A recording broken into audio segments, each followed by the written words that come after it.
Lo tenemos en línea al concejal Enzo Casadei. Enzo, ¿cómo estás? Bienvenido a Sin Censura. ¿Cómo te va? ¿Qué tal? Buen día, Gabriel. Buen día, Guillermina. Buen día, concejal. ¿Cómo Estamos discutiendo, debatiendo este tema de que hay cortes de ruta por todos lados hace días de gente que básicamente están reclamando módulos, y al mismo tiempo hay centenares o miles de módulos listos para entregar hace mucho tiempo, y bueno, están ahí, cerrado todo, crece el yuyo entre los módulos. Lo único que hay ahí son policías montando guardia porque quieren evitar, por supuesto, de que se meta gente desesperada, gente que necesite, entonces le ponen la policía. La cuestión es, ¿por qué no entregan los módulos? A ver, podemos discutir, decíamos hace un ratito, quién tiene prioridad y si es legítimo cortar una ruta para pedir un módulo. Podemos discutirlo, podemos plantear, ¿es un delito? Sí, es un delito. Hay gente que está muy molesta y tiene razón, porque no puede circular. Ahora, la pregunta es, ¿por qué el gobierno no entregan los módulos? Eso es algo que no puedo entender, porque esos módulos se pagaron, le pagaron a la empresa que los construyó y la gente que lo necesita no accede a ellos. Vos como concejal lo has planteado esto en otra oportunidad. Correcto, Gabriel. Lamentablemente esto es un fiel reflejo de lo que es el modelo, ¿no? La indiferencia y lo lejos que está el gobierno provincial de los problemas reales de la gente. Hace muchísimo tiempo venimos planteando, inclusive más allá de la esfera municipal, la gravedad del problema habitacional en Formosa, que se agudiza a través de los años. Yo me acuerdo muy bien a Infran, al gobernador, en el medio de una campaña en las elecciones, con miras a elecciones ejecutivas, si no me equivoco, en 2011, anunciando con bombos y platillos en aquel momento en la Nueva Formosa, en un acto partidario, que Formosa iba a tener déficit habitacional cero para 2015. Estamos en el año 2022 y lamentablemente los formoseños somos rehenes de la falta de previsibilidad y de acción del gobierno con respecto a este tema. Y digo esto porque, bueno, están por supuesto las personas que necesitan un techo digno y todos los trabajadores y los cientos de vecinos que día a día tienen que transitar por la ciudad y se encuentran con estos inconvenientes que bien vos señalabas con los cortes de ruta.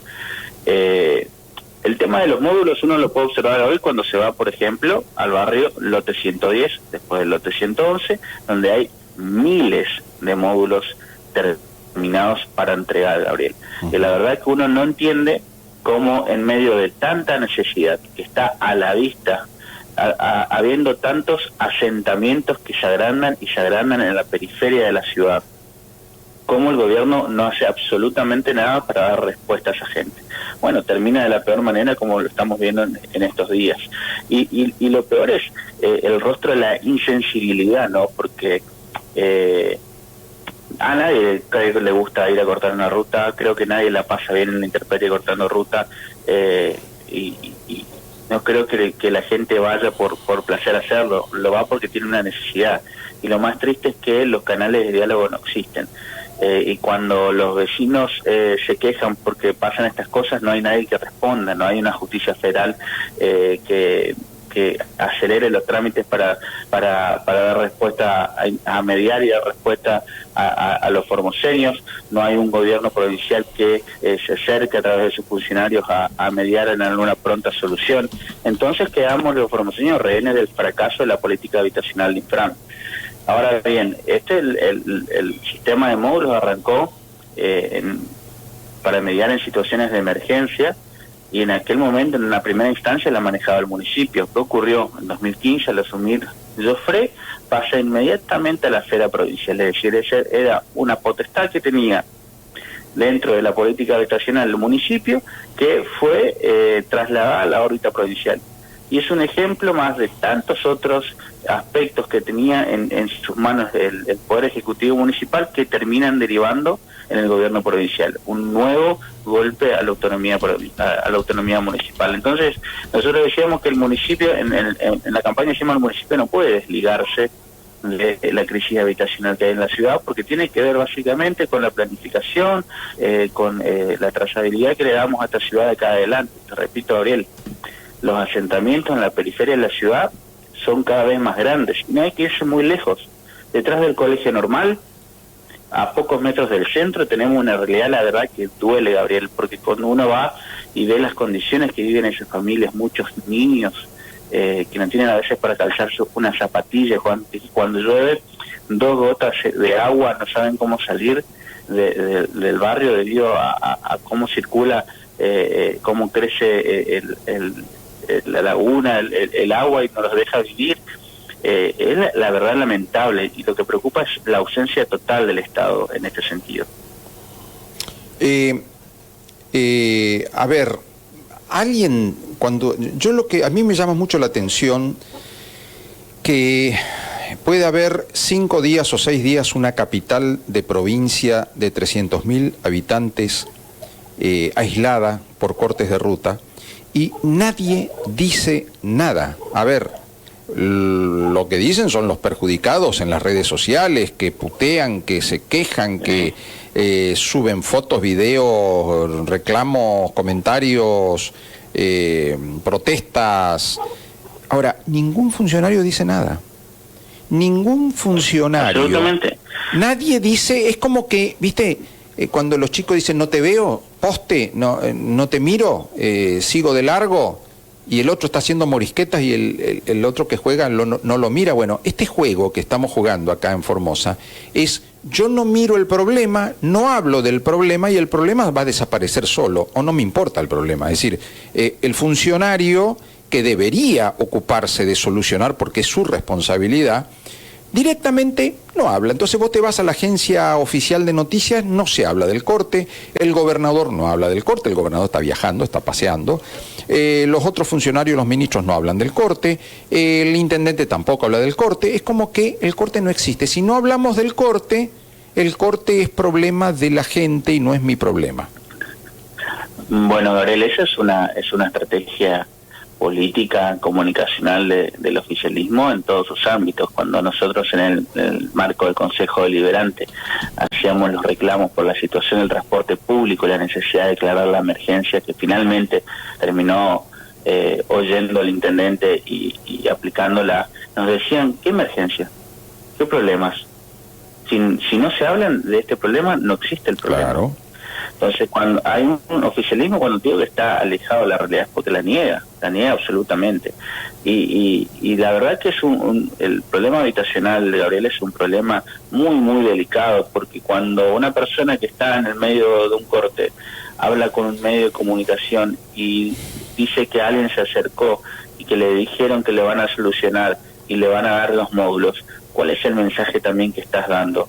Inmediatamente muchísima gente que está en la misma situación, claro, dice: bueno, evidentemente esto es la metodología para conseguir un módulo. Mirá, claro, el punto que llegamos, que el camino más corto para acceder a un módulo, que no estamos hablando de una vivienda del IPB, estamos hablando de un módulo de emergencia, es tener que ir a cortar una ruta. Y sin embargo también la gente no tiene respuesta, o sea, también juegan con la necesidad de la gente, porque si fueran expeditivos, yo creo que dado a la disponibilidad, aparte tienen a la gente inscrita en 200 padrones, sí, juegan con la gente, depende con qué puntero está, hacen un uso político de la política de los recursos del Estado. La verdad que es absolutamente lamentable por donde se lo mire, y es, como te repito, es un fiel reflejo del modelo. La gente enfrentándose, los vecinos, entre los que quieren pasar, la gente que necesita una vivienda y los módulos rodeados de policía.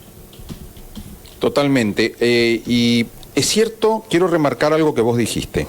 Si ningún funcionario sale a dar la cara, si desde el gobierno no hay una posición clarísima sobre el tema, lo que vale es lo que la gente después sale en los medios a decir: vino el funcionario o me llamaron por teléfono del ministerio tal y me dijeron que me iban a recibir para darme una solución a mi problema.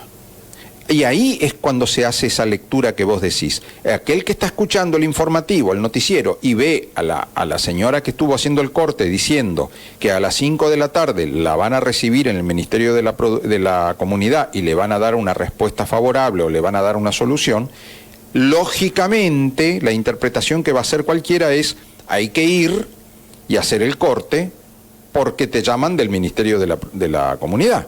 Esa es la lectura equivocada, por supuesto, porque no es esa la forma de solucionar. Esa es la lectura o la interpretación que hace cualquiera que escucha a la gente que dice: vamos a levantar el corte porque nos llamaron del ministerio y nos van a dar una respuesta favorable, una solución. Entonces, solución, corte, corte, solución. Por afuera del corte no hay solución.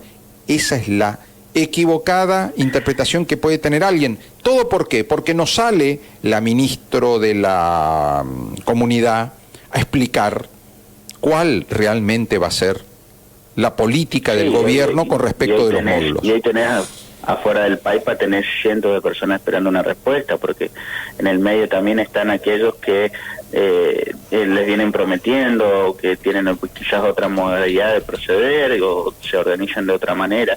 Existen grupos de WhatsApp, Gabriel, donde la gente se organiza para pedir módulos, donde todo este tipo de rumores se agilizan y uno va viendo en determinadas arterias de la ciudad cómo se van organizando para también proceder a un corte. Nosotros vamos a una situación lamentablemente compleja, pero que desnuda finalmente la indiferencia, ¿no? Porque la gente que está pidiendo un módulo no está pidiendo de ayer para hoy. Seguro. Hace muchísimo tiempo esperando. Hay gente que tiene trámites, las tirillas, las famosas tirillas desde hace más de 2 o 3 años.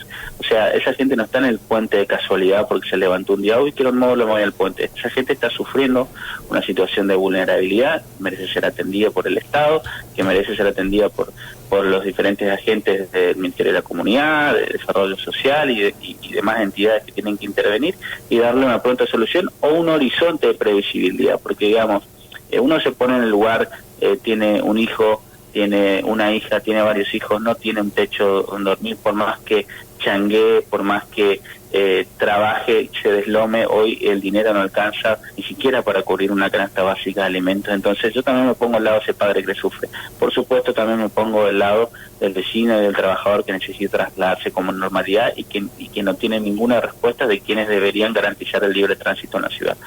Desde la justicia federal, desde la provincia y el municipio, porque el municipio también parece que no ve estos problemas, no analiza que cuando se corta el Puente Blanco, la Maradona, el tránsito se congestiona de la gente que necesita regresar del circuito o moverse de ida y vuelta desde el circuito 5 al centro, y la ribereña está explotada con embotellamientos y demás, y no aparece ni siquiera un inspector de tránsito. Entonces, la verdad que es complejo, es un problema que tiene muchísimas aristas, y lo que vemos en términos generales por parte del oficialismo es indiferencia. Claro, la solución no es lo que hace el gobierno, claramente. Podrá haber muchas soluciones y podemos discutir de muchas formas de encarar el problema. La única que no sirve es esconder la cabeza abajo de la cama, ¿no? Absolutamente. Mira, Gabriel, yo entiendo que los módulos son una respuesta, deberían funcionar como una respuesta inmediata a situaciones de emergencia. Después uno escucha a veces muchos funcionarios que por lo bajo dicen: pero mirá, le das un módulo y después lo venden.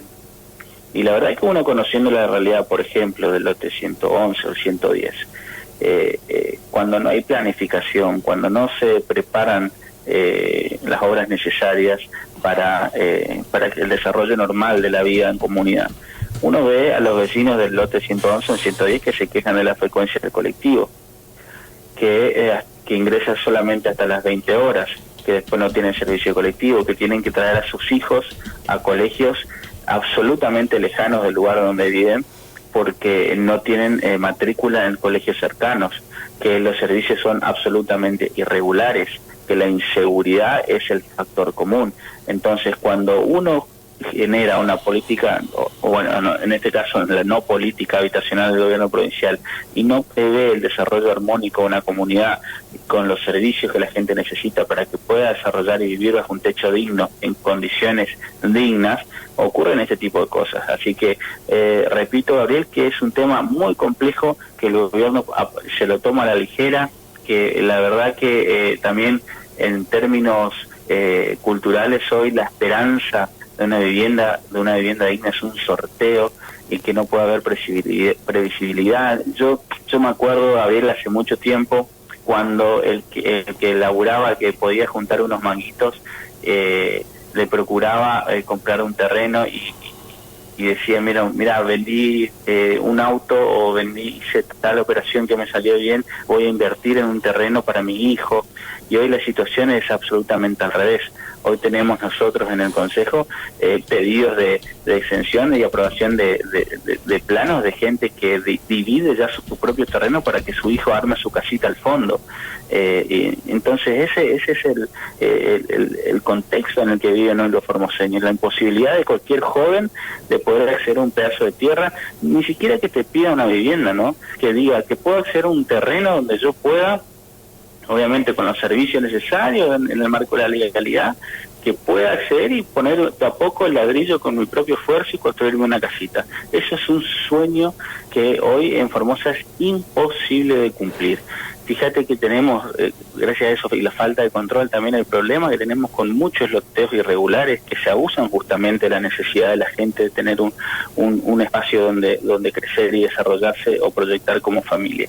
Y tenemos muchos empresarios también que son, que con el ánimo de lucrar, no tienen en cuenta si los loteos están aprobados, si cuentan con los servicios, y la gente después va pagando con las cuotas, termina de pagar su loteo, no puede titular por un montón de irregularidades que ocurren, por la inescrupulosidad de los empresarios, de algunos empresarios inmobiliarios, y por supuesto por la falta de control del municipio.